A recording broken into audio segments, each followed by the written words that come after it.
कुछ दिन पहले हमारे देश में दो ऐसे आईपीओ आए थे जिसकी चर्चा हर जगह हुई थी। एक था पेटीएम का आईपीओ, दूसरा था एलआईसी का आईपीओ। मुझे पता है आप में से कुछ लोगों ने लिया होगा और बहुत लोगों को लॉस भी हुआ होगा। तो देखिए ये तो ठीक है, सबने बोला पेटीएम का आईपीओ ले लो, एलआईसी का आईपीओ ले लो, लेकिन ये समझना बहुत जरूरी है कि आईपीओ एक्चुअली होता क्या है। मैं इसको एक सिंपल से एग्जांपल के तौर पे समझाता हूँ। आप एक प्राइवेट लिमिटेड कंपनी चलाते हैं स्पोर्ट्स गुड्स की। अब आपको वो एक्सपैंड करना है, उसे ग्रो करना है, इंटरनेशनल लेके जाना है, एक्सपोर्ट करना है माल। उसके लिए आपको चाहिए 2000 करोड़ रुपए, मान के चलिए। आपके पास तीन ऑप्शन है। सबसे पहला ऑप्शन आता है बैंक से लोन लेंगे, दूसरा ऑप्शन आता है मार्केट से पैसा उठाएंगे। मार्केट मतलब जो प्राइवेट लेंडर्स होते हैं उनसे पैसा उठाएंगे। इन दो ऑप्शंस में एक दिक्कत है, 2000 करोड़ का इंटरेस्ट ही इतना आ जाएगा, आप पे करते करते थक जाएंगे। प्लस इनमें क्या होगा, आपको प्रिंसिपल रिटर्न भी करनी पड़ेगी। अब तीसरा जो ऑप्शन होते हैं आईपीओ, इनिशियल पब्लिक ऑफरिंग, उसमें आप पब्लिक से पैसा उठाएंगे। अब पब्लिक से पैसा कैसे उठाएंगे, उसके बदले में आप अपनी कंपनी की कुछ हिस्सेदारी दे देंगे, कुछ नंबर ऑफ शेयर्स दे देंगे। तो आप देंगे उन्हें नंबर ऑफ शेयर्स, उसके बदले में आप पब्लिक से पैसा उठा लेंगे। तो इस पूरी प्रोसेस को बोलते हैं आईपीओ। मैंने बहुत बार देखा जब भी आईपीओ की बात होती है, बहुत मजाक में बहुत लोग ऐसे बोल देते हैं, अरे यार उसका आईपीओ ले लेते हैं, उसके आईपीओ में लॉट में अप्लाई कर देते हैं। देखिए मैं एक चीज आपको बताना चाहूंगा, ये मत भूलिए जब भी आईपीओ की बात करते हैं आप अपनी मेहनत की कमाई उस कंपनी में इन्वेस्ट कर रहे हैं। सिर्फ ऐसा नहीं कि शेयर खरीद लिया, आईपीओ खरीद लिया, उस कंपनी में पैसा लगा रहे हैं। अगर वो कंपनी कल को डूब गई, ध्यान रखिएगा आपका पैसा भी डूब जाएगा। तो टोटल मैं आपको 8 पॉइंटर ऐसे बताने जा रहा हूं जो कि बहुत मदद करेंगे कोई भी आईपीओ के सिलेक्शन में कि आपको इस आईपीओ में अप्लाई करना है या नहीं करना। सबसे पहला होता है कंपनी के बारे में, उसकी स्ट्रेंथ क्या है, उसके कॉम्पिटिटर कौन से हैं, क्या कंपनी सच में कुछ कर रही है या बस ऐसी ही हवा में ही एक दुकान लेके बैठे हुए हैं और 2000 करोड़ मांगने आ गए। तो उस कंपनी के बारे में जरूर आपको पता होना चाहिए, उनके स्ट्रेंथ क्या है, उसके कॉम्पिटिटर कौन से हैं। सेकंड आता है उनके फाइनेंशियल्स। जब फाइनेंशियल्स की बात होती है, मुझे पता है बहुत टेक्निकल हो जाएगा, सिर्फ 3 फाइनेंशियल जरूर देखिएगा, टोटल एसेट्स, टोटल रेवेन्यू और टोटल प्रॉफिट। ऐसा ना हो लॉस मेकिंग कंपनी है और आ गए 2000 करोड़ उठाने। प्रॉफिट जरूरी है किसी भी कंपनी में होना आईपीओ के लिए, तभी उसके प्रीमियम के चांसेस ज्यादा हो जाते हैं। रेवेन्यू कितनी है, क्या रेवेन्यू ग्रो हो रही है हर साल 10% से 20% से ग्रो हो रही है। तीसरा आता है objects of the issue. Objects of the issue का क्या मतलब है, वो 2000 करोड़ उन्हें चाहिए किस लिए। ऐसा ना हो कि एग्जिस्टिंग एक 1500 करोड़ का लोन है, वो लोन चुकता करना और 500 करोड़ सिर्फ ग्रोथ में लगाना हो। ये आईपीओ बिल्कुल मत लीजिएगा। तो ऑब्जेक्ट्स ऑफ द इशू पता होने जरूरी है कि वो उन्हें 2000 करोड़ चाहिए क्यों। और चौथा आता है ग्रे मार्केट प्रीमियम, जहां पे कंपनी की लिस्टिंग से पहले ही अनऑफिशियली शेयर्स बाय और सेल होना शुरू हो जाते हैं। करीब करीब 10 दिन पहले ये बाय सेल शुरू हो जाती है, लिस्टिंग डेट से 10 दिन पहले। अब होता गया, मान लीजिए कंपनी अपने शेयर ला रही है 100 रुपए पे, ग्रे मार्केट में वो शेयर बिक रहा है 150 रुपए का, 50% ऊपर। तो इससे आप क्या समझते हैं, जो उसका प्रीमियम है वो 50 रुपए है। मतलब उम्मीद ये लगाई जा रही है कि ये 100 रुपए का शेयर 150 रुपए में मार्केट में खुलेगा। क्या ये 100% प्रूवन है?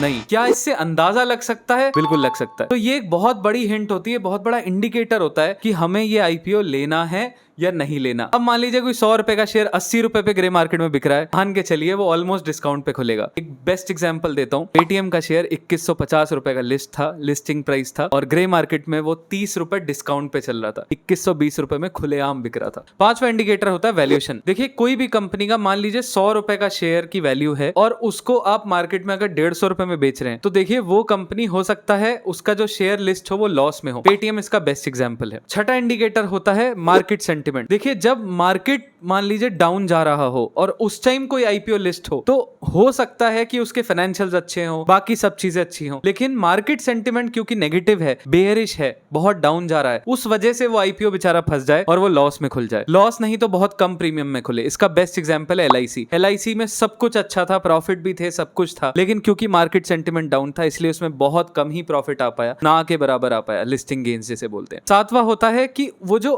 आईपीओ इश्यू हो रहा है वो फ्रेश इशू है या ऑफर फॉर सेल है। देखिए थोड़ा सा टेक्निकल है। फ्रेश इशू मतलब होता है नए शेयर्स इशू हो रहे हैं, या ऑफर फॉर सेल है। देखिए ऑफर फॉर सेल होता है कि जो अपने प्रमोटर्स हैं, जो कंपनी चलाते हैं, कहीं वही तो अपने सारे शेयर्स बेच के नहीं जा रहे, क्योंकि अगर वो अपने सारे शेयर्स बेच जाएंगे तो फिर कंपनी को चलाएगा कौन, कंपनी को ग्रो कौन करेगा, उनका इंटरेस्ट नहीं रहेगा। तो फ्रेश इशू ज्यादा होने चाहिए, नए शेयर्स ज्यादा इशू होने चाहिए आईपीओ में, ऑफर फॉर सेल कम होना चाहिए। और जो लास्ट इंडिकेटर आता है वो होता है सब्सक्रिप्शन। आईपीओ जब आप अप्लाई करते हैं 3 दिन की करीब करीब विंडो होती है, एलआईसी में 5 दिन था, तो आप ये देख सकते हैं कि कितना ज्यादा वो अभी तक सब्सक्राइब हुआ है। उससे एक आपको अंदाजा लग जाता है कि इस आईपीओ में एक्चुअली डिमांड भी है या नहीं। और यहाँ कंसेप्ट हो जाता है अप्लाई इकोनॉमिक्स का, डिमांड सप्लाई। जिस आईपीओ की डिमांड ज्यादा होगी, जिस आईपीओ में सब्सक्रिप्शन ज्यादा आ रहा होगा, उसके चांसेस प्रीमियम पे खुलने के ज्यादा हो जाते हैं। तो ये आप जरूर चेक करिएगा कितने टाइम्स वो सब्सक्राइब हो चुका है। लेकिन आप हमें बस ये बता दिए हमें पेटीएम में इतना भारी भरकम लॉस क्यों हुआ। देखिए उन 8 में से पेटीएम 2 इंडिकेटर में बहुत बुरी तरह फेल हो गया। सबसे पहला इंडिकेटर जो मैंने बात करी थी वो थी प्रॉफिट आफ्टर टैक्स। उनके फाइनेंशियल में प्रॉफिट कितना है। सर प्रॉफिट तो छोड़िए, पेटीएम को एज ऑन 31 मार्च 2021 1700 करोड़ रुपए का लॉस था। जी हाँ, 1700 करोड़। उसके बावजूद उन्होंने 18,000 करोड़ का आईपीओ लाए और आपसे 18,000 करोड़ रुपए उठाए आईपीओ के थ्रू। दूसरा इंडिकेटर जो उनका फेल हुआ वो था वैल्यूएशन। 100 रुपए की चीज को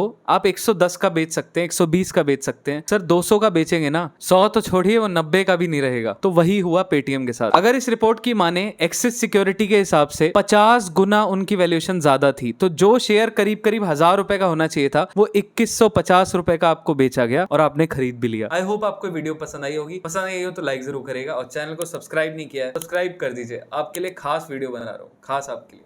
धन्यवाद, थैंक यू।